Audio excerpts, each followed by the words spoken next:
Hi, Julie here. Welcome back for another Sunday snippet. This week I'm going to jump over to our toolbar here and have a look at this funny little one. I don't know if you've ever had a look. This is a custom shape tool. So if you select that, you then have some details that come up here. Now you can pick a shape, a path or a pixel. We're just going to click shape at the moment. We're just going to keep it simple. And what we're going to do, you can click your drop down here, you've got all these different shapes. And there's all sorts of bits and pieces. You can make new shapes, you can load shapes, do whatever you need to do. So what I'm going to do at the moment is I'm just going to take something fairly basic. I'm going to take a heart.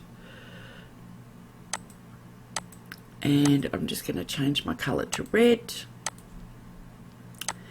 and I'm going to paint my heart in.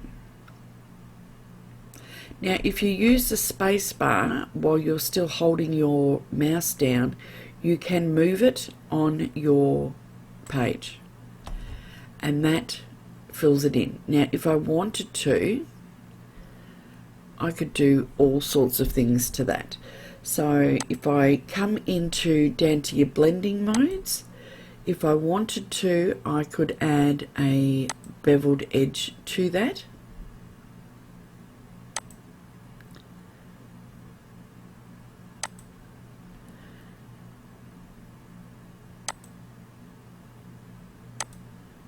So I could play around with what I wanted to do to it.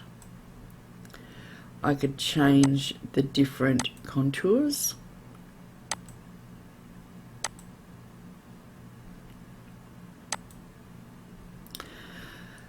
So you can play around with things like that. If I wanted to, I could add a drop shadow. So you can change how strong the shadow is. The distance, so how far away it is from your object, how far it spreads out. The spread also makes it quite thick on the edge, and the size is how much it softens off. You can change the shape, you can add noise, you can play around, so you really can do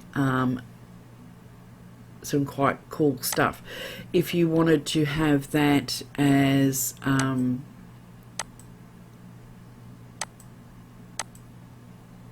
just leave that back on shape, but if you wanted to, so you can move that round. Once you click out of it, you can resize it. If you wanted to recolor it, you can. If you want to paint over it, you can. If you were putting it on something and you didn't like all of it, you can add a layer mask to it, and you could come in with a black brush and you can paint some of that out if you wish to. So there's a lot you can do. You can have a lot of fun, you can create things. They don't have to be flat and two-dimensional. You could come back in here and you can add inner shadows if you wish to make it look more like a cutout. If you got rid of the drop shadow and had it like that, it would look like it's cut out of a white page. You could have an inner glow,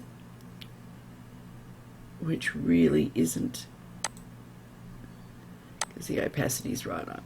So you could have an inner glow on it if you wish to, and again just changing the size and so forth. You can put a colour overlay over it. You could put a pattern overlay over it. So there's a lot you can do, just keeping just keeping some basics, just using the shape tool.